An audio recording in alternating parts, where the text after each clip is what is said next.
Hello everyone, this is Alex again. I wanted to show you why I chose drip irrigation as the best system, especially for difficult areas, incline area with a lot of water runoff, or windy areas, a lot of water loss due to evaporation.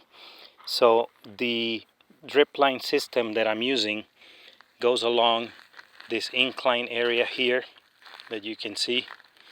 And if you use normal garden hose watering, you get a lot of water runoff. And so based on this area, it's one of the easiest systems to use. You do not have to get into a lot of engineering. So what I'm going to do is turn on the water here in just a second, just to show you the water flow system. Yesterday I did the video about the water dripper samplers so that you can see how the flow works.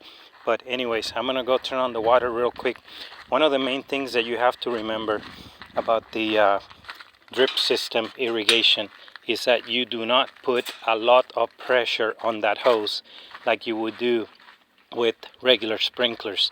So the main thing is to just turn it up slowly and then monitor the airflow, and then you will have the water flow, and then after that then you will go ahead and count your minutes, whatever length of time you require for irrigation.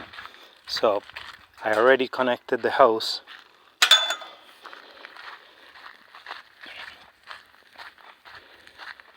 First thing you're gonna hear usually is gonna be the air coming off the drippers. It's already going. Very slow water flow. After about 15 minutes, that's all the plant requires, that amount of water there. And then that's it. Saving water, no water runoff. It goes directly to the roots and you're all set. The line is not pressurized yet. It's a very long line. It takes about an average of 3 minutes sometimes. I've timed it before.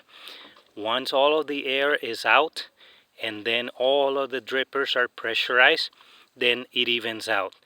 But the normal for this line is 3 minutes, sometimes 4. And I turn on the water hose, the garden hose, to a bare minimum pressure.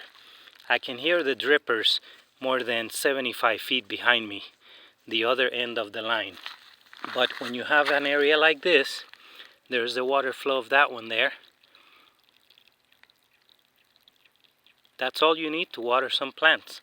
And then another system that I just came up with, I thought of using duct tape, Sharpie marker, label the lines because I have many different lines for different things.